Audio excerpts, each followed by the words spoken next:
Her husband, Marcus Bachmann, for example, turns out to run a counseling clinic in Minnesota that, among its other services, has offered in the past to cure people of the gay. Mr. Bachmann also on record reportedly talking about gay people by saying, quote, "Barbarians need to be educated." That comment led to one of the more amazing protest scenes that we have seen in the entire 2012 presidential election season.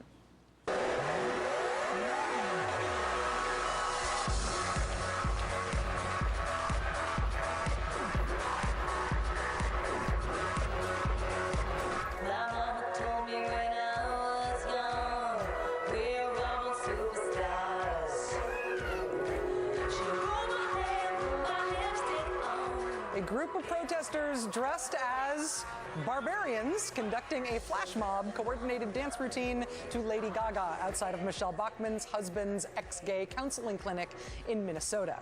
Now, while striking as a protest technique, the barbarian flash mob does not really have wide applicability to other politicians. We've not seen other coordinated dance routines, gay, barbarian, or otherwise, used against the other candidates this year. Although a girl can dream. We have, however, had a flurry of glitterings this year. If you are a candidate who is being glittered or who is being, in the case of, the case of Tim Pawlenty, a candidate who is being confettied, how do you handle that as a candidate? I mean, really, there's not much for the candidate to do in this circumstance, right? There's no real way to come out of that looking great. I think essentially you should just wait till it's over. It's probably the best advice for how to deal with that. More recently, we have seen another new protest tactic gain some traction across the country, and that is the human mic. The human mic is an Occupy Wall Street innovation. In the absence of a microphone, it's a means of communicating to a large group of people. Mic check! Mic check! We amplify each other's voices! We amplify each other's voices! No matter what's said! No matter what's said! So we can hear one another! So we can hear one another! So it all starts with somebody yelling, "Mic check." And the crowd repeats that, and then the message gets delivered by human communication. The human mic and the mic check phenomenon, turns out, can also be used to interrupt other people's events. And that is something that political figures this year have to be prepared for. We have now seen a wide range of responses to the mic check being used as a political interruption. Some of these responses are effective, some not so much. We'll take one more question. Yeah, it looks like time's running out. Yeah.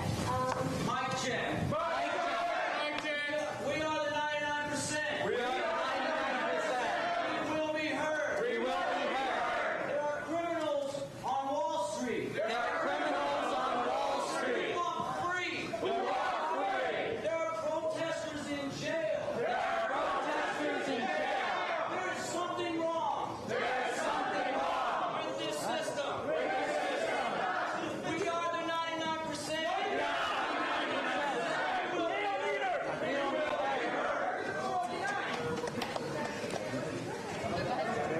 Do you feel better?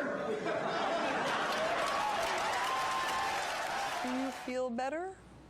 Last week, George W. Bush's former senior advisor and now Fox News personality Karl Rove came face-to-face himself with the human mic. Here's how Karl Rove responded. By today, it's equal to 70% of GDP. Mic check! And the Mic check! Karl Rove! The architect! The architect! Architect of Occupy Iraq! The architect of Occupy Iraq! Architect of Occupy Afghanistan! All right, here's the deal. Here's the deal. If you believe in free speech, then you have a chance to show it. If you believe in the right of the First Amendment to free speech, then you demonstrate it by shutting up and waiting until the Q&A session. Line up behind. Karl Rove engaging the crowd in verbal combat there. If you believe in free speech, then you ought to shut up. Michelle Bachmann recently encountered the human mic during a foreign policy speech in South Carolina.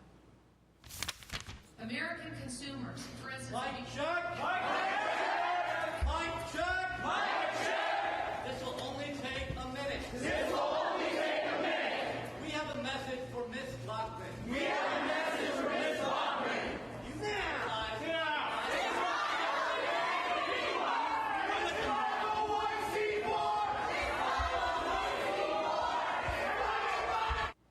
there's a spectrum of ways to respond to the human mic interruption as a protest tactic. For Ron Paul, it was waiting till the end and then being a little condescending. Feel better. For Karl Rove, anger. For Michelle Bachmann, freezing with your eyes wide open and then running away. None of those options, I think it's fair to say, went all that great for the Politico at the center of those human mic interruption protests. Today in New Hampshire, the President of the United States was mic checked.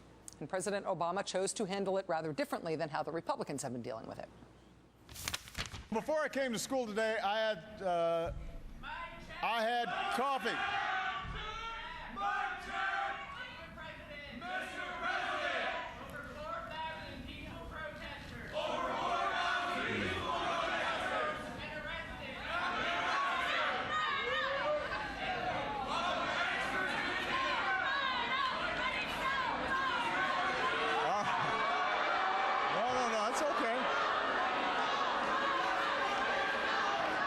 It's okay. Okay, it's okay. That's all right. Listen, I'm going to be talking about a whole range of things today, and I appreciate you guys making your point. Let me go ahead and make mine, all right? And I'll listen to you, you listen to me, all right? Young people like the ones here today, including the ones who were just chanting at me, you're the reason I ran for office in the first place.